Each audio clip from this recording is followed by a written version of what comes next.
All right, I am back. Welcome back to Hauncon 2020. We are sitting here at my desk. So what you're seeing right now is my desk setup. This is how I do almost all of my inking at this point. I have a standing desk that I use that I really enjoy, but a lot of the fine motor skills detail that I need, I really prefer to be sitting down for. You're going to see me do a lot of kind of like finer straight line without rulers kind of thing. Even though I have a handy dandy ruler right here, I try to not use it very much whenever I'm inking. It's mostly for penciling. But so yeah, this is my desk setup. Yeah, I've got a light here. I think it's actually working out pretty well. But what I'm gonna do is I'm gonna just sit down and ink on some pieces. The things I'm going to be working on today are the backlog of commission pieces that I have. Um, I'm gonna kind of get set up, and so you may take just a couple minutes to do. My studio's pretty quiet. Generally, when I'm actually when I'm working, I have either some music or a podcast or a movie or TV show on. Generally, something that I've seen a bunch of times, so that I don't have to like constantly look up. But yeah, so what I'm going to do now is I'm going to try to get warmed up. I think so. I'm going to do like the final finishing touches on a piece that I've been working on that I've been enjoying a lot. But first, I wanted to point out that this entire thing is fueled by copious amounts of coffee. And I want to show you this ridiculous. I went to my friends at Bearded Lady Roasters here in Joplin, and I literally got a box of coffee. This thing is like filled with delicious small batch brewed coffee from Bearded Lady here in Joplin. They are great people. I kind of like them. They're good friends. A lot of times when I'm actually writing from Bearded Lady Roasters. I probably should get some sort of a sponsorship deal or a free cup of coffee out of this. I haven't. I need to work on that a little bit.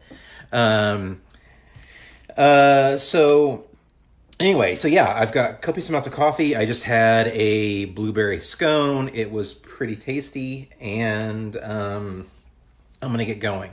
If you'll give me just a second, what I'm going to go ahead and do is, excuse me, I'm going to go ahead and see if I can set up my iPad to sync up with this so that I can both, because this is at a weird angle, it's going to be above my head kind of. So I'm not going to be able to kind of see for a minute. But I'll go ahead and put the piece down that I'm finishing up. Again, this is a piece that I have mostly finished. Generally, when I try to save like a little bit of something, just a tiny bit for warming up the next day. I'm not like a huge warm-up person. I don't do a ton of extra sketching. I wish I did. I truly, truly wish I did. I just don't particularly have the time for it that I'd like. So here is the piece. I'm going to lay it down.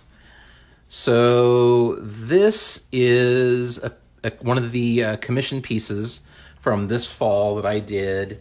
You can see it. It's in the style of a beauty cover. A wonderful friend of mine in Belgium got this piece.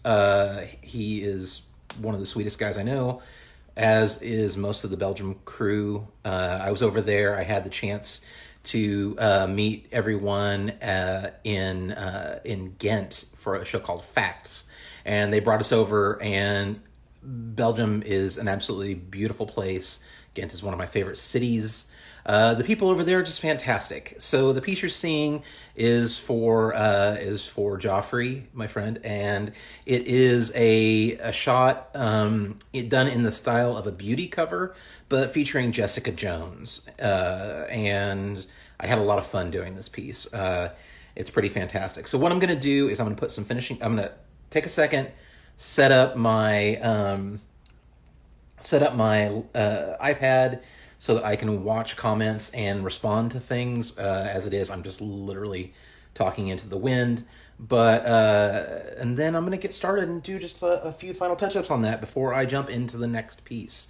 So give me a minute, and you'll just see probably my arms flailing or something. But yeah. Let's see. So what I'm going to do is, I believe I can actually, okay, go in. Yeah, I can see my shoulder on my iPad. This is fantastic. All right.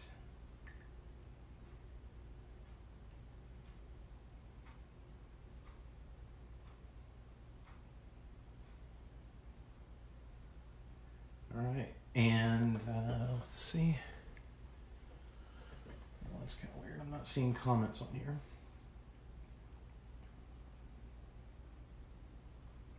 There we go. Comments are on. Okay, so now I'm going to do a settings thing and make sure that my iPad's not going to go off every 10 seconds.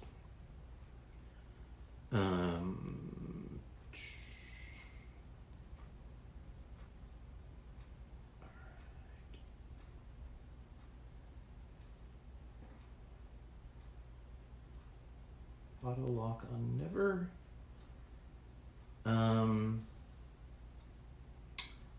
Okay, I think we're good. I'm gonna bot back in, and there we are. So comments are on. Oh, okay, that should work. All right. Well, thanks everybody that's on here so far. Hey, Drew Moss is on here, and I'm now going to be super intimidated. This guy sketches like nobody's business. He's constantly probably one of my favorite artists doing regular commission pieces.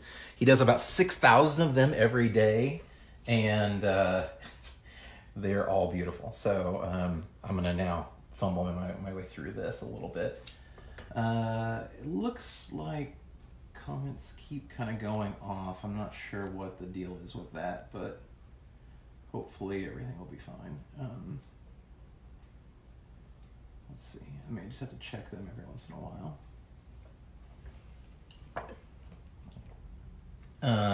All right, so here we go.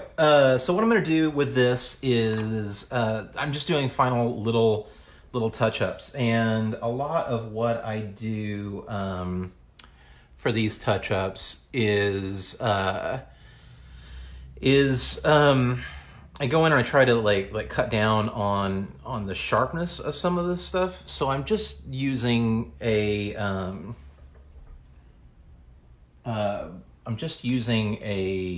barrel like Prismacolor black pencil. So I'm going to go in and just really gently start to soften some of these lines. Especially with stuff like leather, any kind of like leather, I like to do it a lot. She's wearing a leather jacket. A lot of cloth. It really just kind of softens things a little bit and kind of indicates shadow. There's some places here that I'm going to want to break that down a little bit so you can differentiate between the hair. You know, I have a lot of friends that are absolutely fantastic about, you know, with talking about the theory behind why. Thanks, Joffrey. He just bopped on. So this is his first time seeing this. He's been so patient, waiting for this piece, and is just wonderful. Every single time that I've had the chance to talk with him, he always makes my day a little better. And sometimes, you know, making comics is a lonely thing, so I appreciate that. You know, I've got a lot of friends that are fantastic.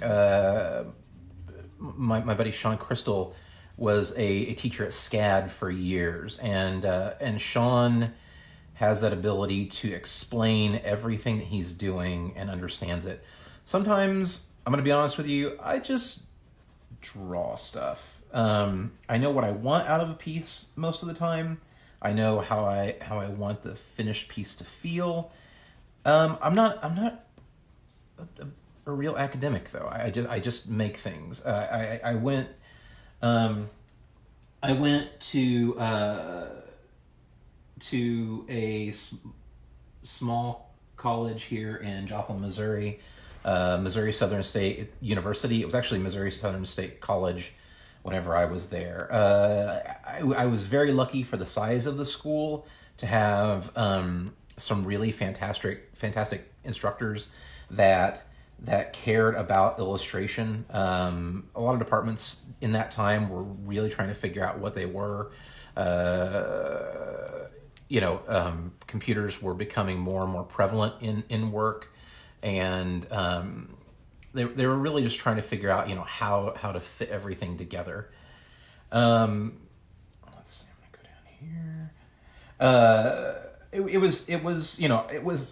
I wanted to go to an art college, someplace like SCAD, and I didn't have the opportunity to. My mom was a single mother. She had 3 boys. We were incredibly poor. She did the best she could. I managed to go to Missouri Southern on what was a Thomas Hart Benton art scholarship. Thomas Hart Benton is, of course, a world-famous artist, but he actually was from the area. And so I managed to get a scholarship that allowed me to be able to afford to even go to a small college for not much at all, relatively free. And it really taught me what I needed to know, and then really showed me in the end that I needed to just kind of do my own thing and make comics. It's a lesson sometimes that I get a lot of people asking me, like a lot of parents even, they're like, oh, my kid likes to draw. What should I do? And part of it, I'm saying, I find myself saying, it's like, just let them draw. I think that academics are important and can be, obviously, depending on the field you're going into, the more you know, the better prepared you are. I also feel like sometimes make the thing, just try and see what happens. All right, so this piece is pretty much done. I may go in at the end and do a little splatter. I don't do that at this desk. So I'm going to go ahead and, let's see. I'm going to go ahead and probably do any of that later in the other room. That usually, I may, before this is over, I may actually set up in there. But what I do is I go into my kitchen, I lay down some butcher paper, and I break out paintbrushes and toothbrushes, and I splatter paint everywhere. So I'm probably gonna. I'd love to do a little bit. I'd love to do a little bit of that down here or over here to just break up some of the space a little bit to give it a little bit more depth. I could probably sit here with this and work that, but that's a lot of really intentional work, and I like to kind of just let it be for a bit. So the next piece that I'm gonna go ahead and move to is hey, thanks Keith. I appreciate it, brother. I'm having a lot of fun with these. Working on commission pieces allows me to step out from the day-to-day illustration. So the next piece, this is a little bit bigger. This piece is something a little different. It's kind of an obscure piece, but it's a lot of fun. I hope that the pencils are going to be a little harder to see, but let's go ahead and put this down. So this piece is a big 13 by 19 illustration of Toshiro Mifune. Sorry, I'm gonna butcher names when I'm speaking Japanese. names. But this piece was a lot of fun and something very different. Originally, when I was told that I was asked to do this piece, I thought that it was going to be from, I knew it was going to be from a Kurosawa movie. I did not know that it was going to be from the movie Drunken Angel. Mifune was a regular cast member for Kurosawa and appeared in several flicks. And he you know him mostly from Seven Samurai. That was what I was hoping to draw him from. He's handsome and charming and really had a knack for both the dramatic and intensity of roles, but he's just a charismatic, funny guy, and I love that. This piece is done from kind of a key piece, a key moment in Drunken Angel. I wanted to try to nail the likeness as much as possible and get a little bit of movement there. Him leaning back against the wall with those deep shadows. I was pretty excited about that. So this is all laid down. I'm glad that you can kind of. I'm seeing that we can see the gray pencil lines on there. So what I'm gonna do now is I'm just gonna start. And sometimes, like especially with a bigger scale piece like this, I sometimes make the mistake of going going too fine with my lines. This I want to go a little crazy with this. I want to have fun. It's definitely got some dry brush. It's definitely going to have some splatter. But my pencils are pretty fine lines, so I'm going to try going in initially with a bigger, bolder, as I spill coffee all over myself. Most of the time, if you're getting a piece from me, it's going to have at least like a 60% coffee on it. I manage to get it everywhere sometimes, so I'll try to keep it off these. But with this piece, a lot of my organic lines that you see almost always are done with a crow quill. I love people that can work in brush. I really, really love and respect those people, but it's hard for me. I just can't pull it off, and I can't get out of it what I want. And I'm a huge advocate of use what you like, use what you want to use. There is a purist view that you have to. I had somebody once really just kind of give me crap because I was not using a brush, and and that I wasn't using that I wasn't using sable brushes, the Raphael, and I felt badly about it, and I even have some of those brushes here and occasionally use them, but I don't get what I want out of them. So I tend to do something a little bit more with crow quills. So this is a Hunt 102, and generally I have a couple of them that I use because they do, as they go, you're getting that split in the quill itself.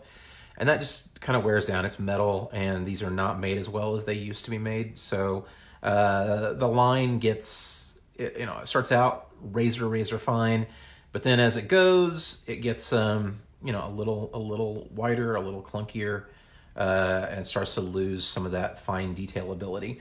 But I also have these larger ones, and forgive me, I don't right offhand know what they're called, because they're Japanese. I got these fantastic things. Let me see if I can get it up there a little bit. I got these from Jet Pins. I use a nib holder, but it gives me a much larger, bolder line. So I'm going to go in with that, and I really want to start with that. I'm taking a bit of a risk doing this because I don't know right offhand how that's going to look. Please forgive me if I move the paper around a lot. I don't want to make anybody dizzy, but It's just how I do. When I do time lapse, I will literally take some of this tape right here and stick it down. It makes my job harder to have to do that. I like to be able to move the page as I want. So what I'm going to do is just get going. I do use Yasutomo. I'm going to mess this up. Black Sumi ink. It's not quite waterproof, and that has been the bane of my existence. The blacks are so deep and it flows so well out of pens. I love working with it. But it's kind of a pain in the butt. You got to be careful with it. You don't want to mess it up. But I'm going to use this. I generally just set it down here on the lip of my table and hope that I don't do something crazy and spill it everywhere. And then I just dip in and get going. And a lot of what I'm going to try to do first is just figure out the depth of my ink. Make sure I don't get too much or too little. And then B, I want to find out if I can get a fine enough line.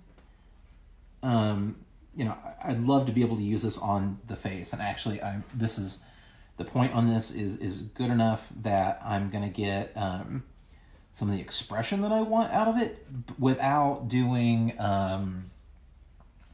without losing some of the detail. So here, I'm just going to go in and really try to start on his face. I think I did okay with the likeness. He was a handsome guy.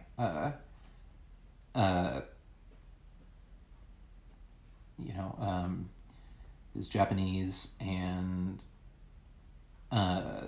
had this like roguish look about him. If you're familiar with the Seven Samurai, he was pretty rough and grubby in that. But this, I love his hair. Tried to really get the sheen of it. I wish I had hair like that. Fantastic. I'm not quite sure how old he was during this role. There were, I would assume in his 40s. I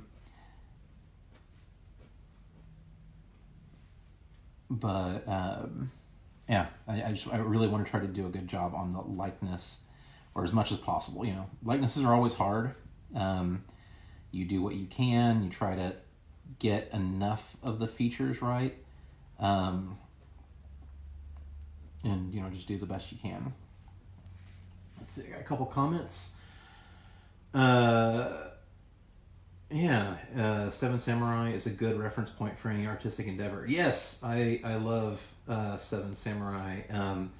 It was, like I said, I was hoping that I was going to be able to get to draw him from Seven Samurai, but this ended up being like really kind of cool. I love the era. I love the style. It was a lot of fun. I love how the suit fit. I tried to get it. I think maybe it was a little more high-waisted than what I drew here. I had some reference stills from the movie themselves. I tried to, get as close to that as possible without, just like having to drive myself insane with it. Let's see. I'm gonna do comments. I know I had a couple more. Drew said, try the jet black. Why do these disappear so fast? It dries super fast and is comparable to Simi and is waterproof. Okay, thanks, Drew. I appreciate that. That's I've been trying to find different inks to work with and stuff like that. I love watching older films with my kids. Just mentioned that Seven Samurai is a great film. I love watching older films with my kids. If I can, my 10-year-old doesn't really quite care to watch it as much. My 15-year-old, he kind of gets it, and he understands that black and white was the style of the films during those times, but that does not mean that they're old or not good. So, I kind of love that. I want to take a second and thank you all so much for joining me. I want to talk a little bit about conventions and the relationships that creators have with fans, and kind of what some of this means.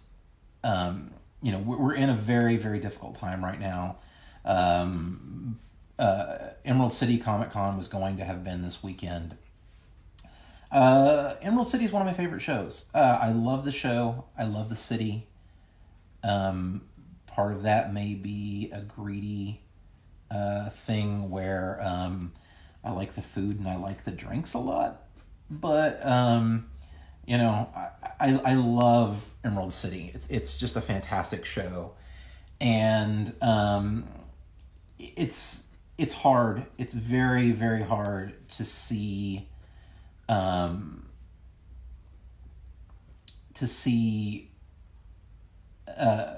emergency change the way that we can interact as creatives with fans.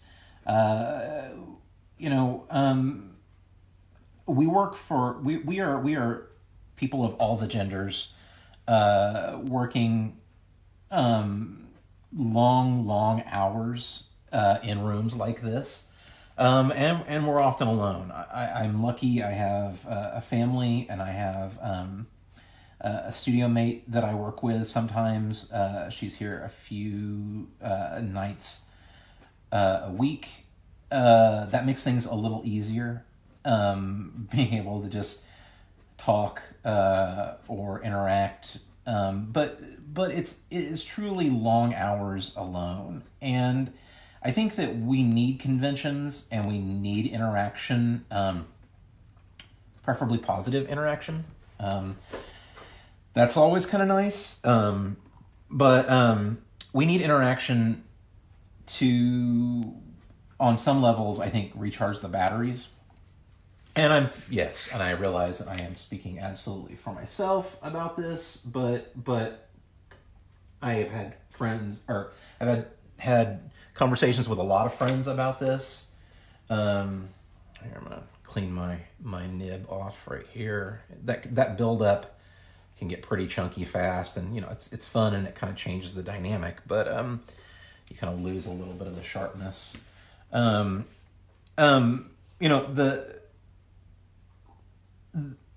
conventions for me, like I said, are that chance for me to go and interact with fans, get out of the studio, look at things a little differently, and it really recharges my batteries and gets me back. And when I get back, I want to draw. I want to do more.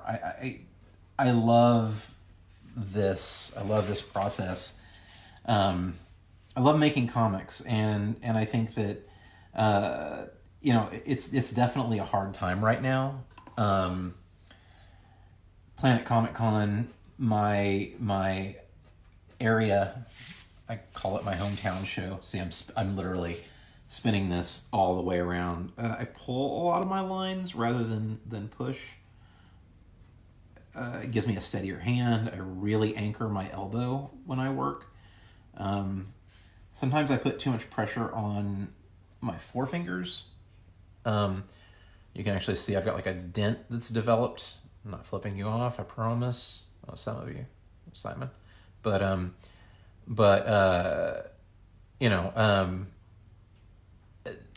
that's a lot of pressure on my forefingers, and I've actually had a couple of issues lately with I don't know, maybe some pre-arthritis in my knuckles. I'm really hoping that doesn't, I don't know if it's going to get better, but I probably need to take fish oil. I'm 44 right now, which is getting up there a little bit as far as art years. I think that artists, we age, like dogs or something like that. I'm probably, in artist years, I'm probably about 90 right now, so we'll see how long I last. Yeah. So back to conventions though. Planet Comic Con, my area show, canceled. Not canceled. Sorry, postponed. I want to be very cautious with that. They postponed earlier this week. There was an announcement from the city. Very rightly so, saying, that this is not the time for mass gatherings. Um, we need to be cautious. We need to try to protect ourselves and others from the spread of this. Personally, while I just said that I'm old, I am not of the age that is affected as much by this, but you know what? That's not the point. The point is the spread of a disease, and so I think that these conventions have done the right thing. I also think that they have put themselves. I know Chris Jackson personally. I know Jim DeMonacos, who used to run Emerald City before Reed took over, before Reed purchased the show. These people care, and they work all year around to get these shows line up. They are incredibly expensive and risky. And while I know that these shows have insurance, you're seeing a lot of the top of my head. Sorry about that. I may need to readjust. I'm sorry. While these shows, hey Justin, how's it going? Good to see you. Or virtually see you. I don't know how that works. You know, losing my place. These shows are an absolutely, a lot of work and effort goes into them. A lot of time and money. A lot of risk anyway. They pay some pretty big fees. I know that a lot of them are smart and have insurance. I really worry about, and it's not a smart thing, but I really worry about smaller shows that don't necessarily have the insurance. Hey, you're getting to hear my cat being crazy. So that's Kirby, and it's about 2:30, which is like utter chaos time. So he's probably going to start running around and breaking shit. This is all right. Well, he's having fun, and so are we. But I really think a lot about conventions, and what the guy that I'm doing this piece for, he is a showrunner in Canada, and when we were up there for the show this fall, I saw how much work went into it, how much care they put into it, how much sometimes they have to deal with ridiculousness from kind of unexpected places. Sometimes it's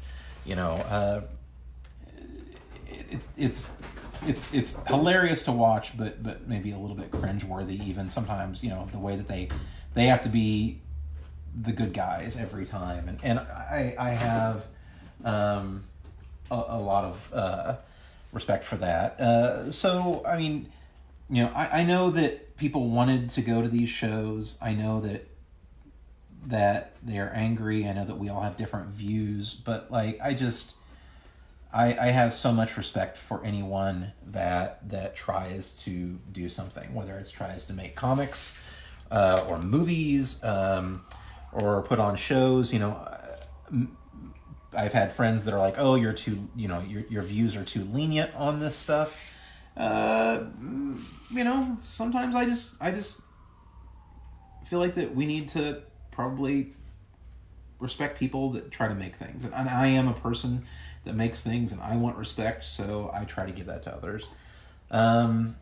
I hope that we get back to having shows again. Until then, I feel like that this is kind of a small, easy thing that I can do to say thank you to you all. You know, you are either people that are inspiring me to make more work as creatives.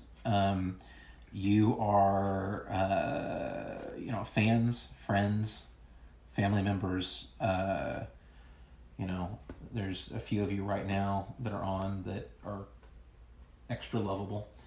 Wow, yeah, right now I just got a notification on my calendar.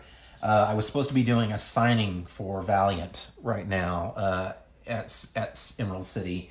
So if you don't mind, I'm going to take just a second and I'm going to talk about, I'm going to recap my ink and I'm going to talk about the final witness since this is my Valiant signing time. I'm going to pull back out this, set this over here. I don't want to get anything smudged.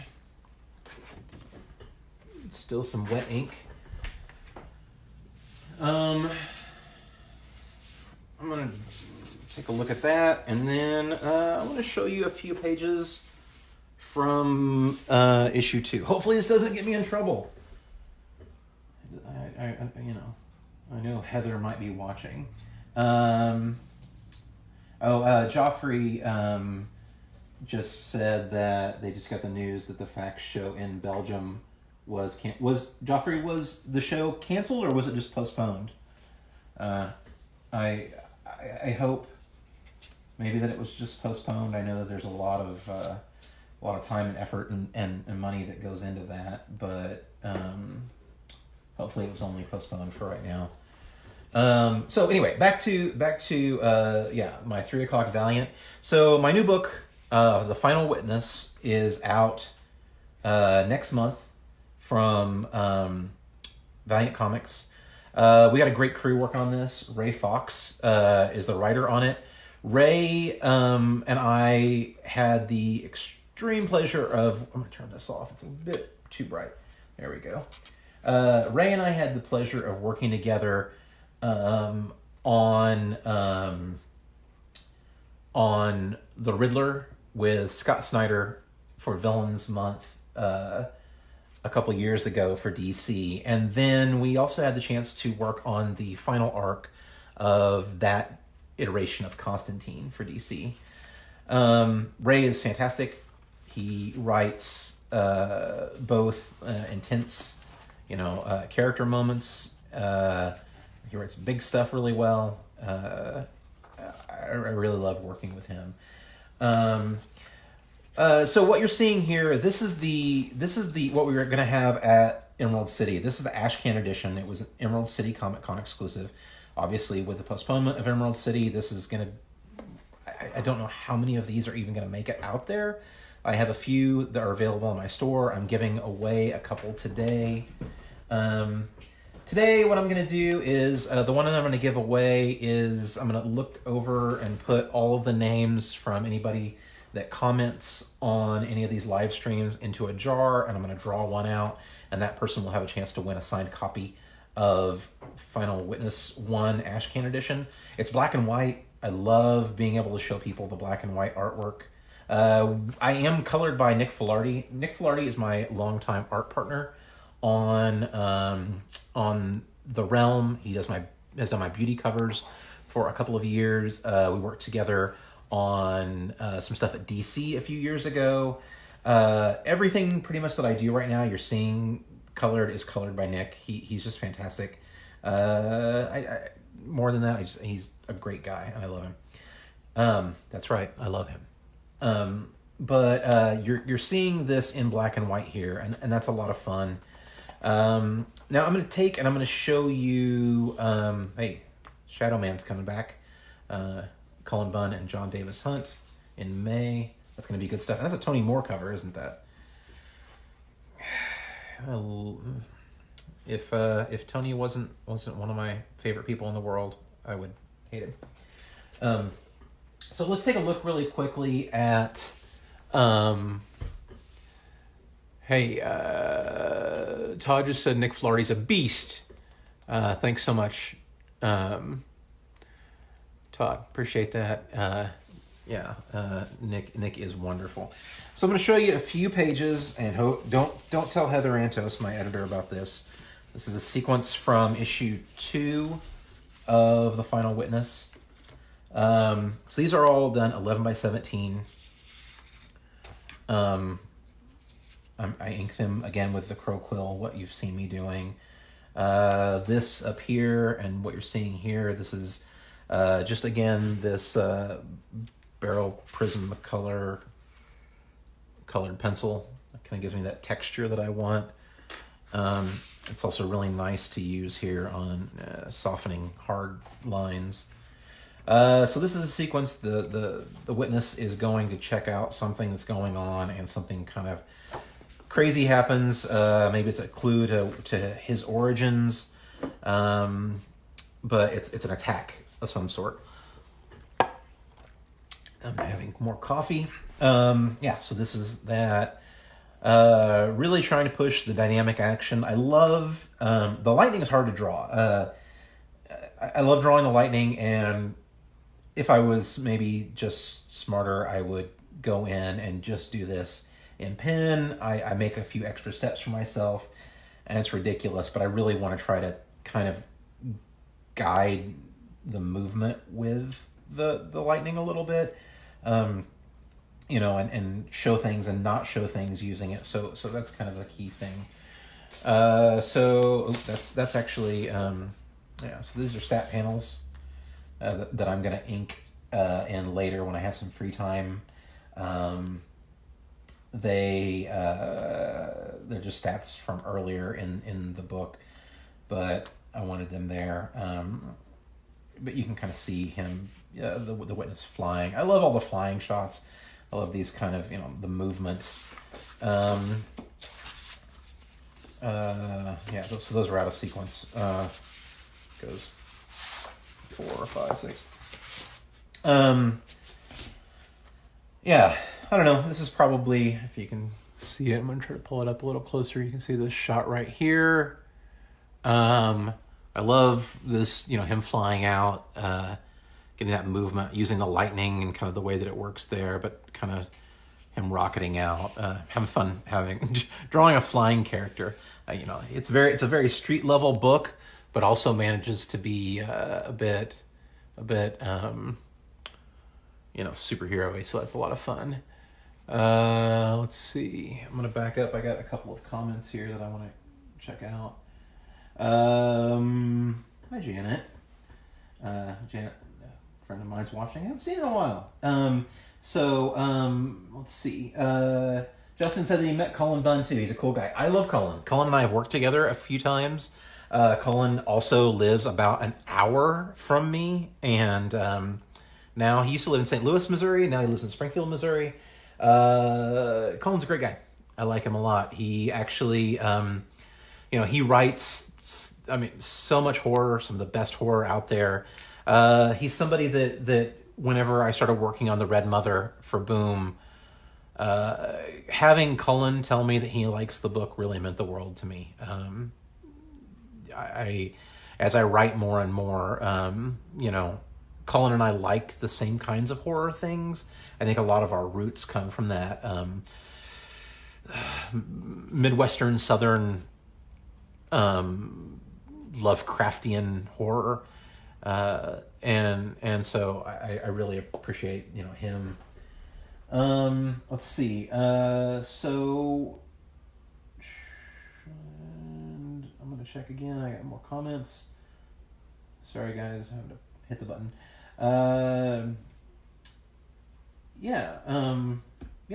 Let's talk, Jason. That'd be great. I appreciate that. Todd asked, what is the basic story? Looks noirish. Love the use of the dark animal. Okay, so you asked something about the Ashcan version. Sorry, 1 second. Thank you. The Ashcan. I'm really happy. The Ashcan shows off the noir quality of it a lot. Oh, this is a crazy scene. So there's a fire going on. This is me drawing a lot of fire. You can actually see I've done a lot of like some of the spray that I was talking about earlier. I've used on here. You can see that in the flex. Fire looks like it may be consuming him. We'll see what happens. A lot of lightning, a lot of fire in this panel. So you asked what the book is about. So the book is a story about a new hero emerging, and this new hero shows up, and either slightly before this emergence of the hero or slightly after. We'll get into that later. These killings also start, and so we have 3 different points of view. Our hero, our lead, the witness, trying to find out what's going on, and really the witness's main goal is to save people. He's a hero in the most classic sense. The story starts out with him saving a bus that's going off of a bridge. But saves people from a fire, all sorts of things. That's the goal. But then this other thing, this dark, there is some kind of mystery, and we're getting a point of view from a police detective, Detective Gray. She is trying to solve these murders, and then a reporter who is kind of pulled into it from a couple directions. He's looking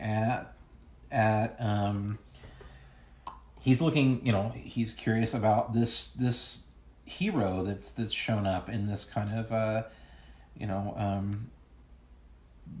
biker armor, it's biker armor. That sounds like he's just wearing a cut, and which maybe that version will be fun too. But a motorcycle helmet and some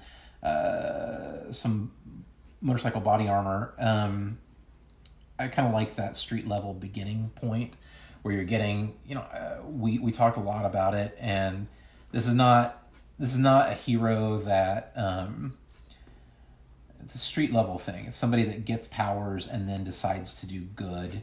You're probably not gonna show up in that amazing, perfect seamed, designed superhero costume. I really love what they did in Spider-Man, where the new one where you actually saw Peter's first costume, and it was super goofy. It wasn't until later, getting a better costume, that he looked different. And so the witness, his costume, the 1.0 version, is very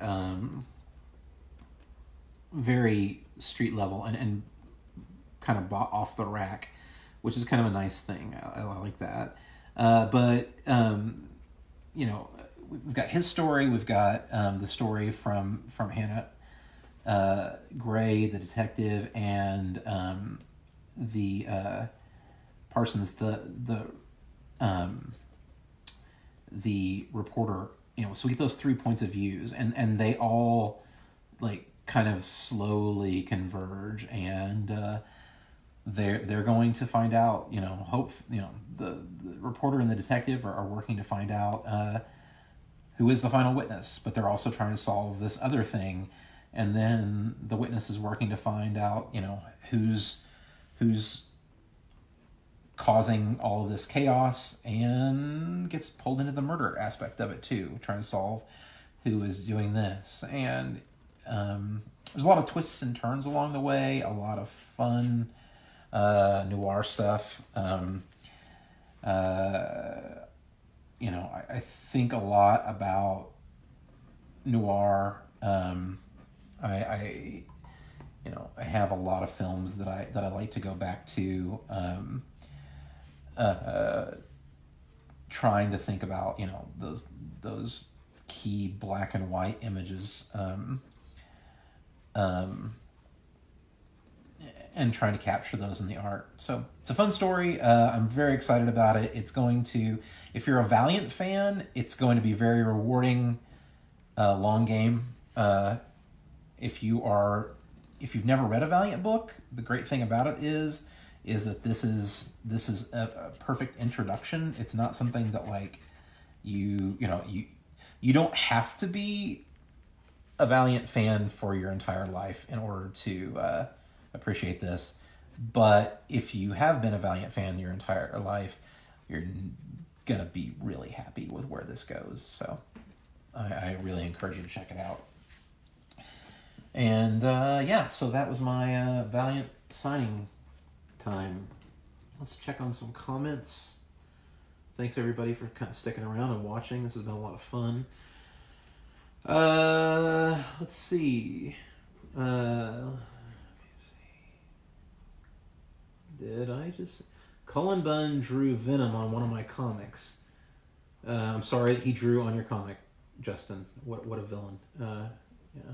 We need to make writers stop drawing on comic books. And thanks for... Yeah, the detail works. There's a lot to it. I'm having fun with it. I really wish I could get these comments to stop disappearing. Mad Max meets Noir Detective meets Superpowers with Ben Urich. That's pretty. That's not a bad thing. It's not a bad. Yeah, perfect. Thanks, Todd. Yeah. Also, apparently, my cat is now fighting with something outside the window. So if you hear chaos, that's Kirby. Kirby Chaos. I'm using a slightly different paper than usual on this, and I'm digging it. I don't know if you can tell, but there's like there's a lot of ink coming out of this pen, but then it's the way that the paper's taking it. It's like it's pooling a little bit more than I usually would like. As usual, this is one of those things that I'm just drawing and trying to make things, and if I had thought better or been a little bit more academic out the gate, I probably would have known that was going to be an issue. Unfortunately, I'm just me. So, again, I want to go ahead and mention that, that one of the things that we are doing with Hauncon 2020 is, no matter, I was able to get all of my flight and airfare back from this, but I still had ordered a ton of books and had prints made and done a few things that I had to have some stock. I invite you over to my store to check it out. No pressure or obligation whatsoever, but I was out a pretty penny or six just for not being able to make it to two very important shows this year, Emerald City and Planet. So I've got to, hopefully, I guess that stock can last a while, but comic creators, we're doing the best we can with what we can, but we're not really in a place to be able to order a bunch of stock for conventions and then have to sit on it for a year. So that's a hit. And so please take a look at my virtual convention table is what I'm calling it. That's available at jeremyhaun.com. You can go into the store, and most everything that I've got right now on the table here, I've got Realm trades, I've got variants of the Red Mother, I've got my sketchbook, I've got I'm actually not sure how many I have left. I know that the number of Final Witness Ashcan editions is really dwindling fast. I only had 10 of those because I'm giving some away. But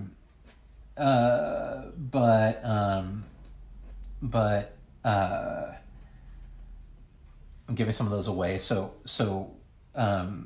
I hope, please, if you comment today on any of the live streams that I'm doing, I will put your name in for a drawing to possibly win one of those ash can editions of The Final Witness, the black and white editions. Like I said, they're going to be a little hard to find, a little rare.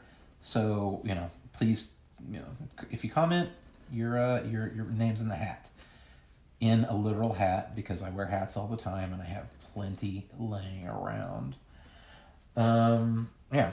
So as you can see, I'm starting to build the shape. I bounce around a lot. I don't know if that's probably got some of the artists that are watching a little bit. Maybe they might be, thinking, trying to figure out why the hell I draw, what I do, where I do. I don't know. I just do things.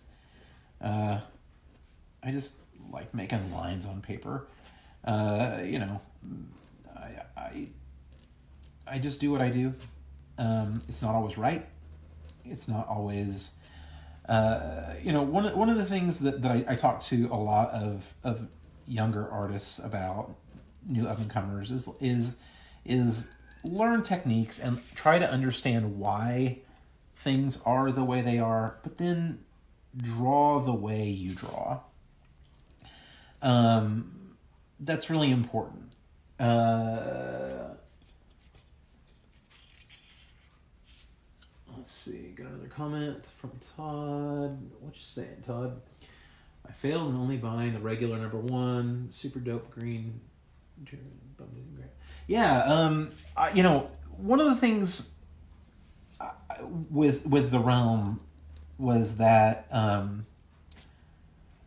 it really caught on. I've been incredibly lucky that that now 3 of my creator-owned books, The Realm, The Beauty, and The Red Mother, came out of the gate so strong. There was so much support for those books, and The Realm was really, both The Realm and The Red Mother really were just kind of mind-blowing. They sold tons of copies, but just the excitement for them and for the variants was pretty big. I don't personally do a lot of variants. I don't buy many of them. But I understand why this industry likes them so much. People enjoy collecting things, and there is a bit of speculation, but I also think there's a great thing about being able to choose a cover by an artist that you enjoy, and being like, oh well, I like Jeremy's cover, or I like Tony Moore's cover. Oh, that's cool and different. I've never seen a cover like that, and I love being able to give people those choices. I'm gonna probably say it a few times during this. Buy comics how you buy comics, and read comics how you read comics. Sometimes there's a thing that happens where people,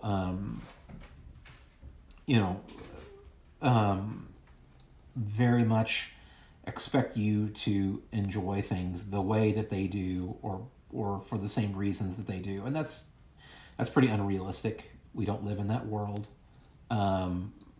We do have choices. We should have choices. I personally am pretty old school. I like getting my single issues. I like reading them that way. I still buy the majority of my comics in single issues. My backlog of what I need to be reading is a bit ridiculous right now, and I'm almost embarrassed by it, but that's okay. That happens. I have people that Todd also said that the Castlevania cover was fun. Yeah, we had a lot of fun with that. We were doing some variant covers, and we had done some specifically for a few stores, and we were working on them, and we knew the list of what we needed to do. And Nick Filardi, my colorist on The Realm and on everything else, was a big gamer, and we were doing some fun takes on things, and he was like, "Can we please do a take on that classic Castlevania cover?" And so I, being also a Castlevania nut, I spent a lot of hours playing that when I was a kid. Sometimes I just sit back and look at things and make sure it's coming okay. Okay. I agreed to do the Castlevania cover. That was for a specific shop. They did make it available online. I know it sold out faster than they could have expected, which happens. That's I wish sometimes that we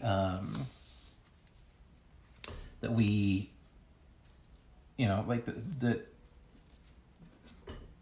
people didn't miss out on things. I hate the idea that someone, I've got a couple people, fantastic fans that are still looking for a random version of something.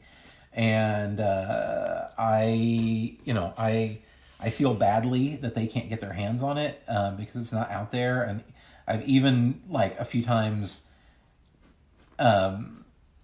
given people, some of my personal copies of stuff to where I don't even have some of these things anymore. I used to be really great about making sure that I had, 4 copies of each special book that I did. Most of them are just gone now. And I love that they're out there. That's the point of this. But, still it is a little strange sometimes where I'm like, oh, that thing that I don't even have that anymore myself. I actually had a friend at a shop whenever The Beauty first came out. They had an extra copy of the original pilot season edition, and she gifted it to me, and I hadn't had one in forever. We had no idea that it was going to be the hit that it was, and she gifted it to me, and I was so grateful for that. So I do have at least one of those, which is really nice. You're seeing me do a lot of line work on this shirt. So in the movie, he's wearing this kind of lovely striped shirt, and he's in this tussle and is a little disheveled for it. I am going to pour myself from my giant box of Bearded Lady Roaster coffee. I'm going to pour myself another cup of this. So if you hear me screaming because I'm spilling all over myself, just laugh. Just laugh all you want to.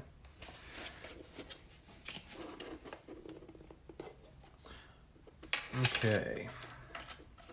So it's kind of strange because, at a convention, there is all of the ambient sound, too much ambient sound. Half the time I'm too distractible and I can't think. But it's awfully quiet here in the studio, especially with only the sounds of my cat bouncing around and my mouth breathing. So I am kind of filling up the silence with just rambling on. Thank you for bearing with me. Hey, I managed to pour that into that and didn't spill it all over myself. So, yay me. All right, let's see if we have any more comments. Thank you for sticking around, those of you that are here. Heather's watching.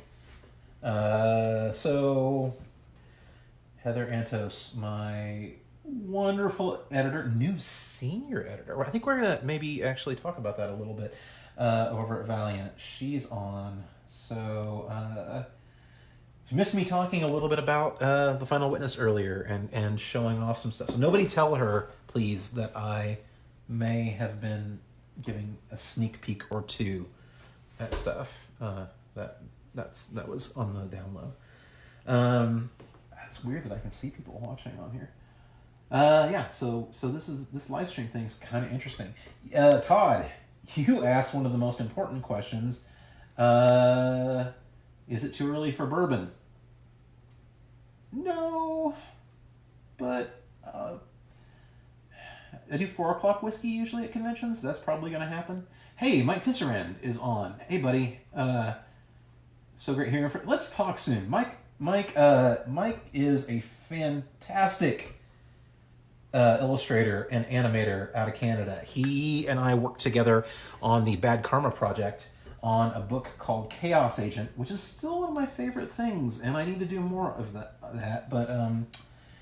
But Mike and I need to work together again. I need to drag him back into comics. He does animation and is fantastic, but I really want to get him back into comics. I've got an idea. Unfortunately, we missed out on each other. We were going to hang out this weekend. Some dude Scotty's on watching. That's creepy. I love you, Scotty. Let's see. I'm reading through some comments right now. Let's see. What is my favorite old school Valiant title? I always love Shadow Man. I love any horror stuff. I'm a sucker for that. I'm gonna mess it up. Is it Deathmate? Is that right? Was it? I got in on that crossover back in the 90s, and there's some good stuff and there's some rougher stuff. There's some fantastic art. Some of there, the Casada stuff was really great during that time. That was pretty exciting. I love Ninjak. I love that character. I kind of at one point was trying to work up a pitch for that. Deathmate. There we go. Yes, Deathmate. Was working up a pitch for that. I love the kind of crazy super spy sort of stuff. Cool, weird costume design too. I love the purple. Let's see. I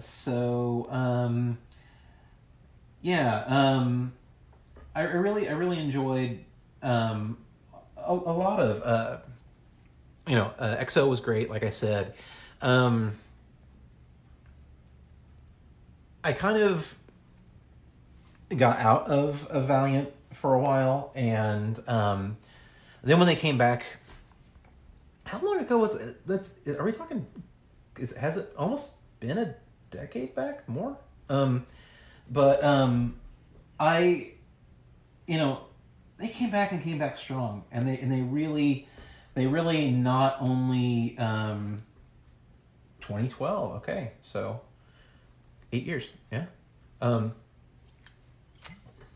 I'm having Topo Chico. That's not a beer, I promise. Why would I waste my alcohol consumption on beer whenever I can have yes, Turok was awesome. Yes. Yeah, that's a good point. Yeah, Turok was always fantastic. I miss Turok. But there was a lot of great stuff. I kind of got out of it for a bit, but when they came back strong, and I really liked that a lot. It was it was fun, and one of the things whenever I had the chance to come on and really partner up with Valiant on this new project, Valiant, Heather, and the entire crew really talked a lot about the fans and about the love that is shown. People have stuff that they like and they have stuff that they don't like, but if you're a Valiant fan, you're a Valiant fan, and I'm super impressed by that. Anytime that you get this many people loving something,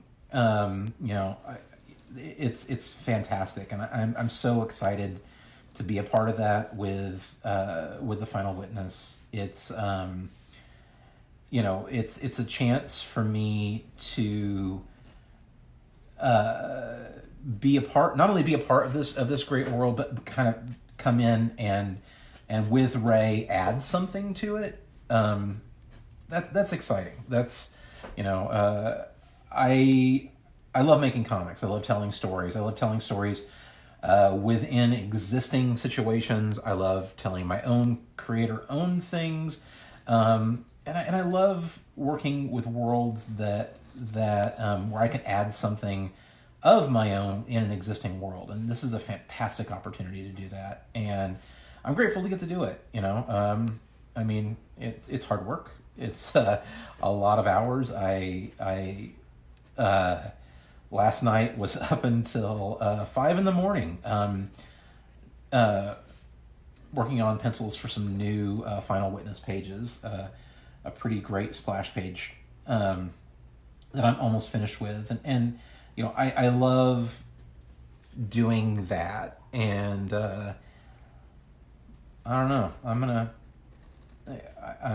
I'm around for a bit. Valiant has been good people to work with. Let's see. Once again, my comments disappear.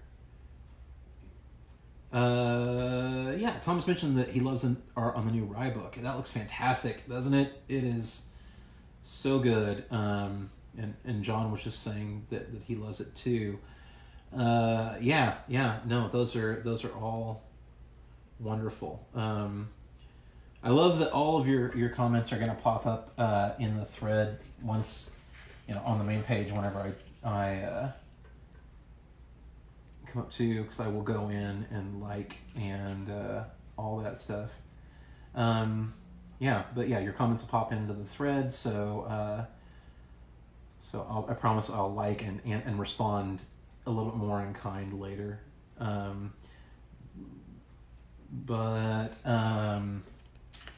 Let's see. Thanks everybody for joining. I appreciate it. Let's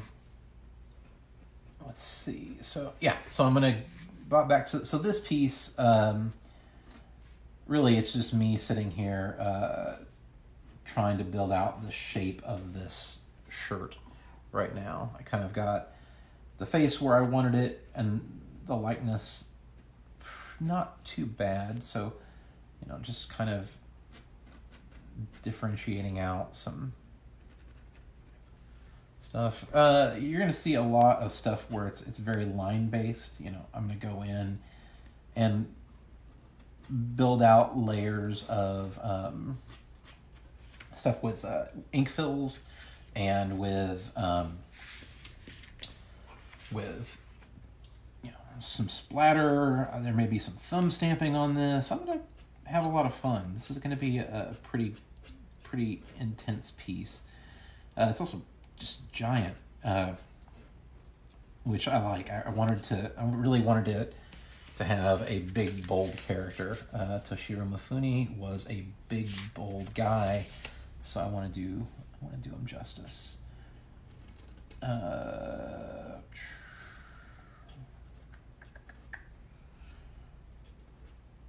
I am going to, it's a 3:10 here in Joplin right now. So I'm probably going to work on this for about 30 more minutes or so, and then I'm going to take a bit of a break. My boys are here, my sons. They're in the house running around, probably, playing copious amounts of Xbox right now, and they're home from school. So I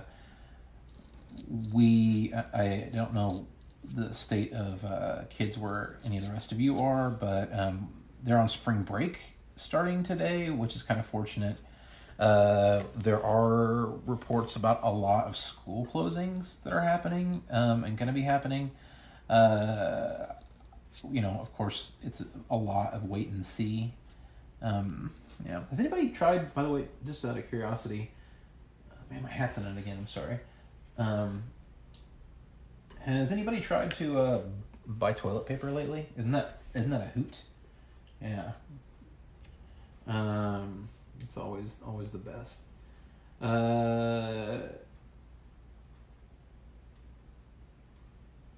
Let's see. Yeah. Quesada's work on EXO and early Ninjak was so fun. I agree. I love that stuff. I love any time that I get to see Joe Quesada drawing stuff. He's obviously a fantastic steward for Marvel, but man, he is just a great artist. With the work that I did in the commission, I was really surprised it came back as a 9.8 grade. Me too. That's always nice. I'm glad that it got a high grade, and hey, and more importantly, that you loved it. That's the most important thing to me. I really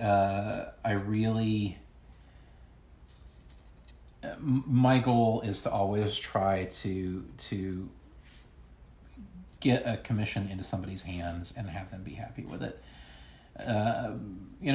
Commissions are a lot of work. I've been, not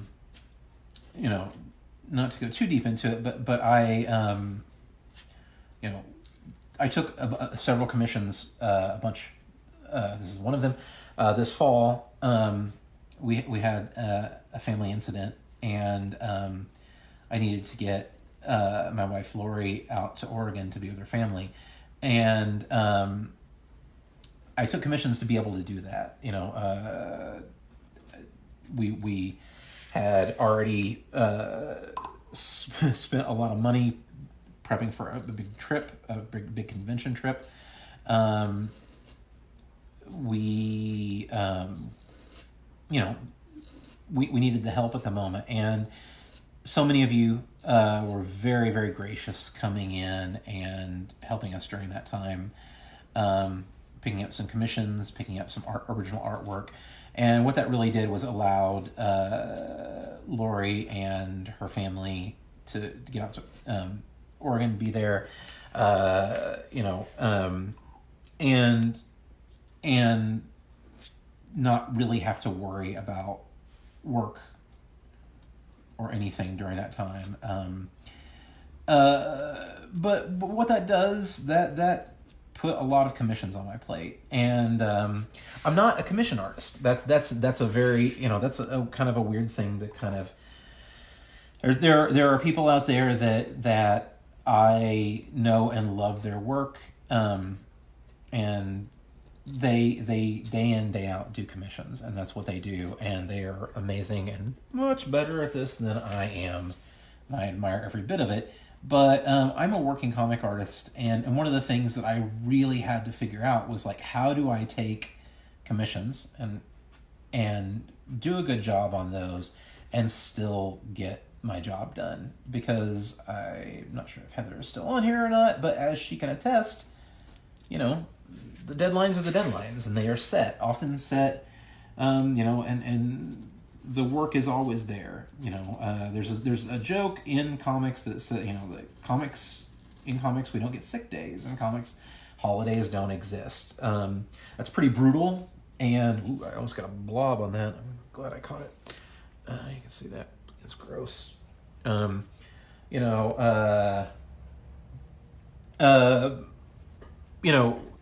There's no sick days in comics. There's no holidays, and we try to make room for it and everything, but schedules slide as they go. Life happens, things happen. I've been very fortunate with Valiant to have a good amount of lead time. The crew, the entire crew, Heather and David, and I'm not just saying this because I think you're still watching. I haven't looked over in a minute, but they've been good. They've been really good because they're on top of their game. Having a editorial staff, a support staff like that, really makes our jobs easier. I was very lucky on both the Beauty and the Realm to be able to work with Joel Enos, and Joel kind of saved our bacon. He let a bunch of creatives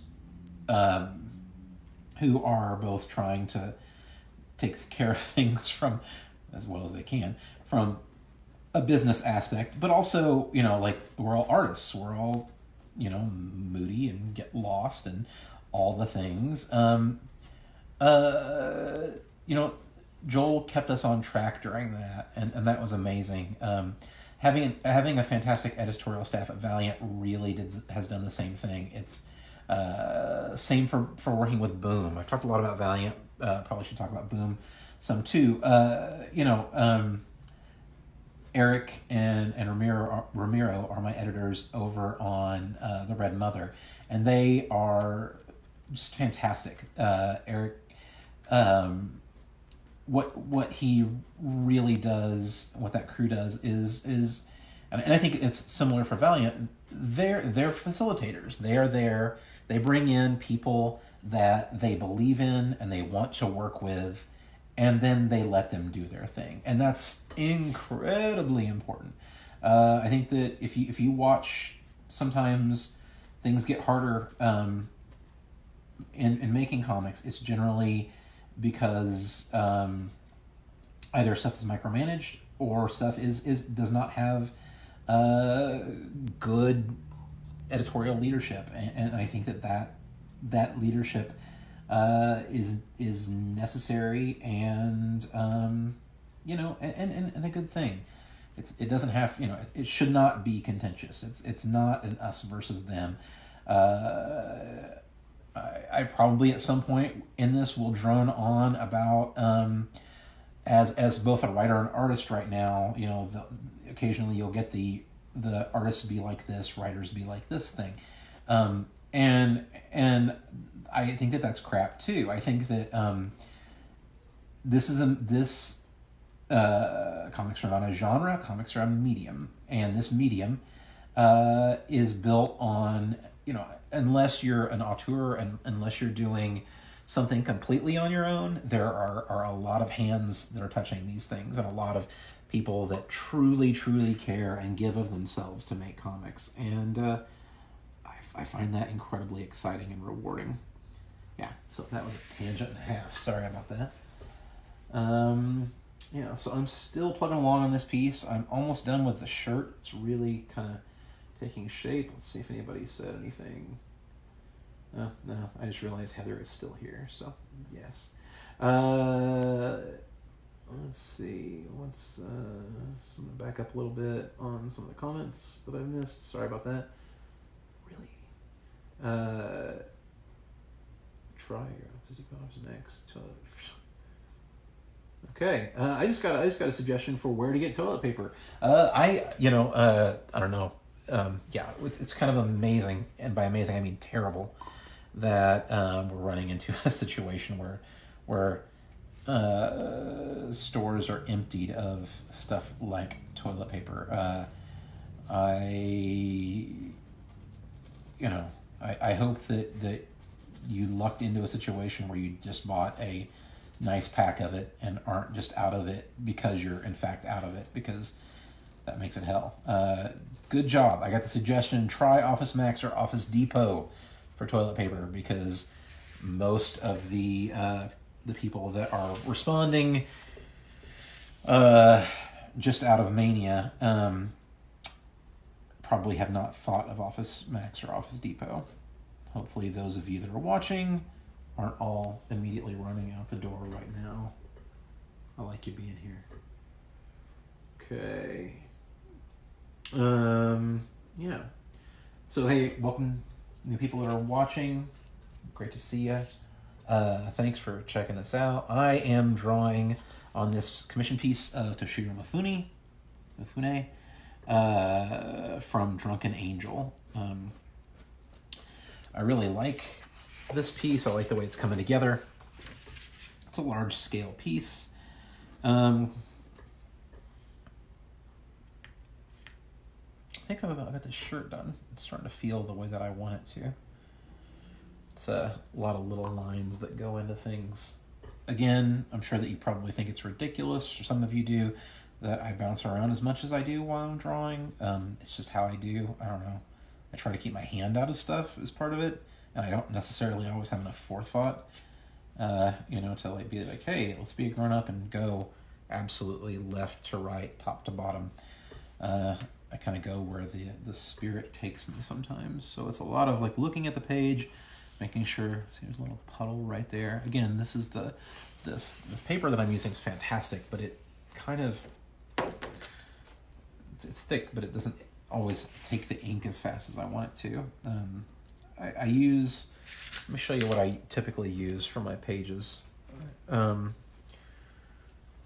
really a fan of, work on any surface that you want to. You can draw comics on typing paper if you want to. I don't care. Make comics the way you want to. I do a lot of hybrid digital and traditional method right now. That's been what I've been doing for a little while. Let's see if I can do this without too much of a glare. Okay, so you can see this. This is, hey Matt, thanks so much. I appreciate it. Good to see you. Good to hear from you. So a lot of the work that I do is done on Strathmore Bristol vellum surface. So this is their 500 series. So it's top of the line. It's 100% cotton, acid free. It's a vellum surface. I like that tooth. I just like it. It kind of does a thing whenever I'm penciling on it, whenever I'm inking on it. It's kind of what I've gotten used to. But it doesn't matter what you work on. Work on what you want. Work on what you like. And we should be fine from there. Let's see. I guess I'm back to this. Appreciate it. Okay. As I said, in about 15 minutes, I'm going to go ahead and take a little bit of a break.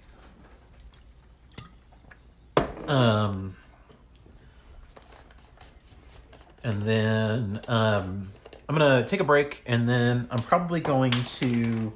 I just dropped the lid to my ink. That's amazing. That's going to be way over there. All right, so hopefully my cat doesn't find it, because he's a jerk.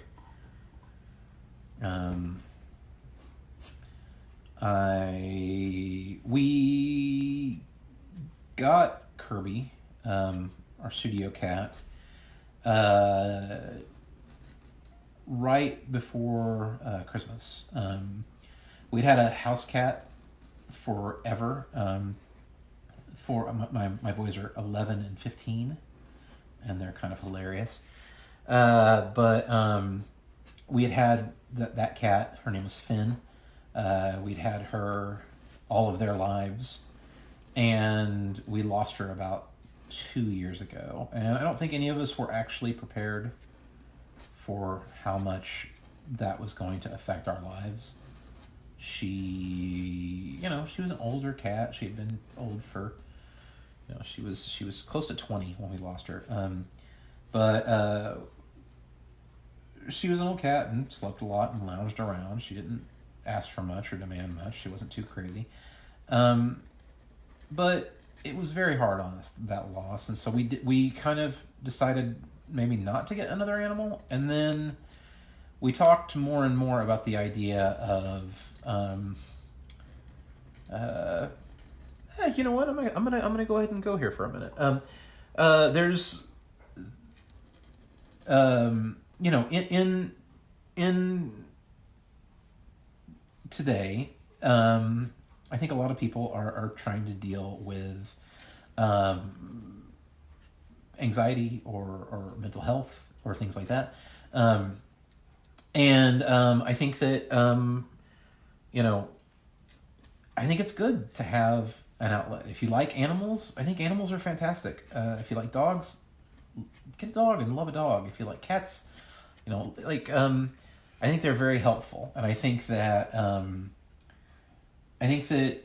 especially with stress and anxiety, I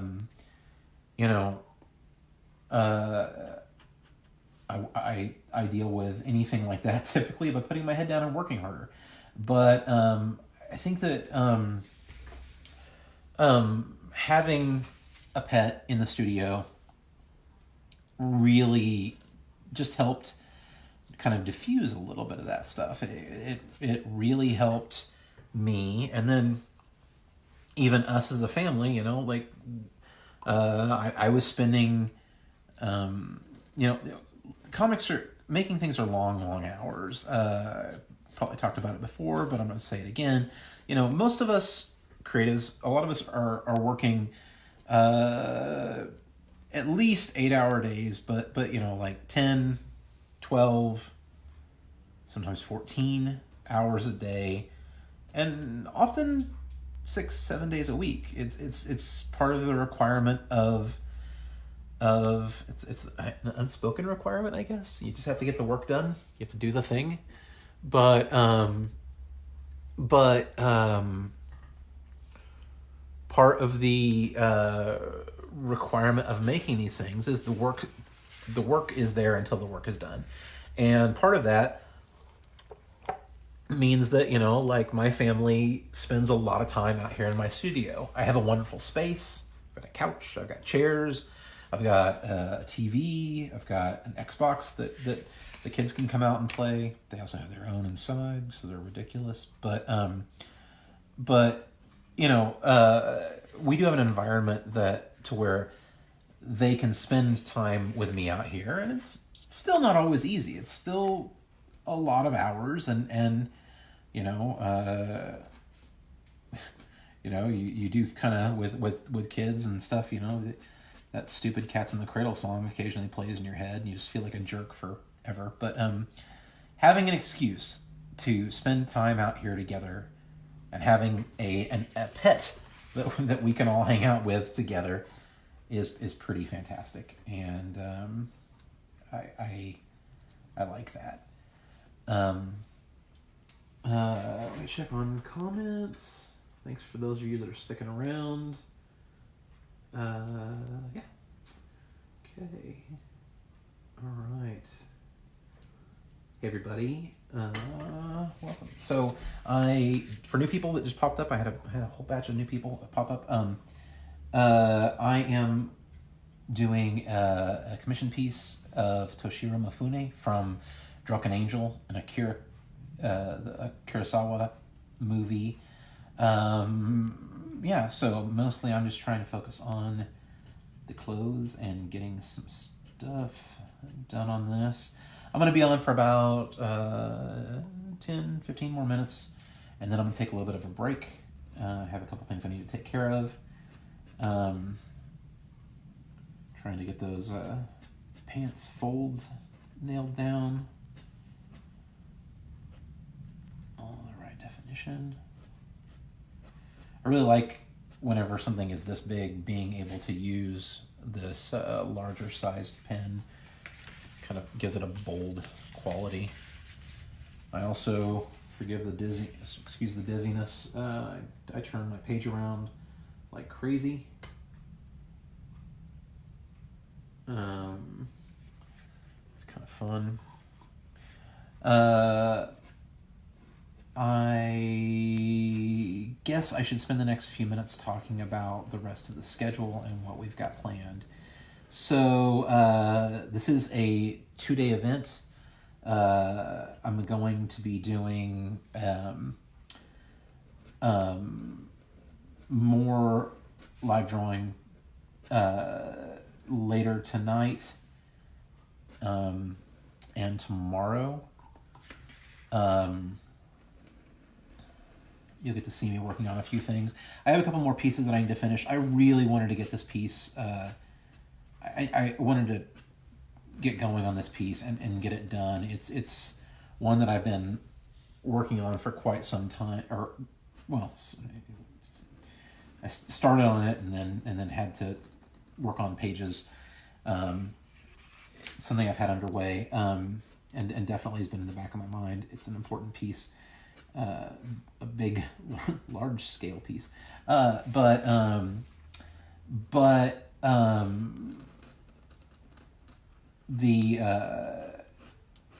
going to be working on a couple different pieces tomorrow. I've got a really fun one. It's a piece for a family.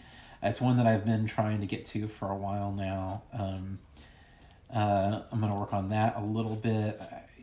It's so I'll do a little bit of that, definitely. And then I've got a fun Black Panther piece that I've almost got ready to go. So I'll see if I can try to get that, and hopefully a couple of others. I know that it's a little hard to be able to both, respond to comments and such, and do all the things and draw at the same time. But I think I'm doing okay. I'm really happy with the way this is coming together. Again, larger scale pieces make it a little bit harder. I wanted to start off with this. Everybody that in the fall took commissions from me, they've been fantastic and very, very patient. It's taken longer than I ever could have hoped. It's taken longer because of work, ultimately, like I said, I messed that up a little bit. Luckily, that right there, and see, stuff like that happens. That's why I need to keep my damn fingers out of stuff. There is a shadow there, so I'm going to make that work for me.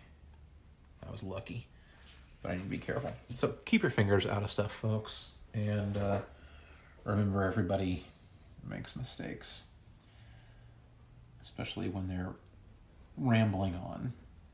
So what I'm going to do is wrap up, and then I'll be back around 5 o'clock. Rather than another live drawing session, I'm going to be doing a panel.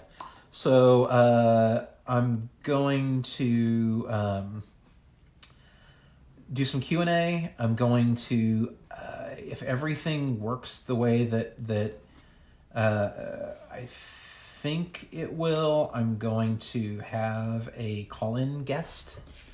I got a couple friends that are gracious and are going to chat with me a little bit about comics, about process, about making things. And we'll do that. Also, so that's 5 o'clock Central Time. You can hop on and check that out. I'll also be posting all of these as I go. So, look, if you're not here for the live thing, you can watch it in other ways. That's what it's here for. It's a virtual con, so, come and go as you can. At 6 o'clock, I'd like to invite you to join me for cocktail hour. 6 o'clock Central, which will, it's 4 o'clock LA time, which is perfect for drinking. Or 7 o'clock, East Coast. But I'm going to be in my studio kitchen bar. I'm going to make a cocktail, and we'll hang out, and I'll make it, and we'll have a drink and have a good time. All right, I'm going to... got another question that I'm going to hit really quick before I sign off. Thanks, Brian. I really appreciate that. I probably am going to try to... I'm going to try to make it out for San Diego this year. I was there a couple years ago. I didn't make it this last year.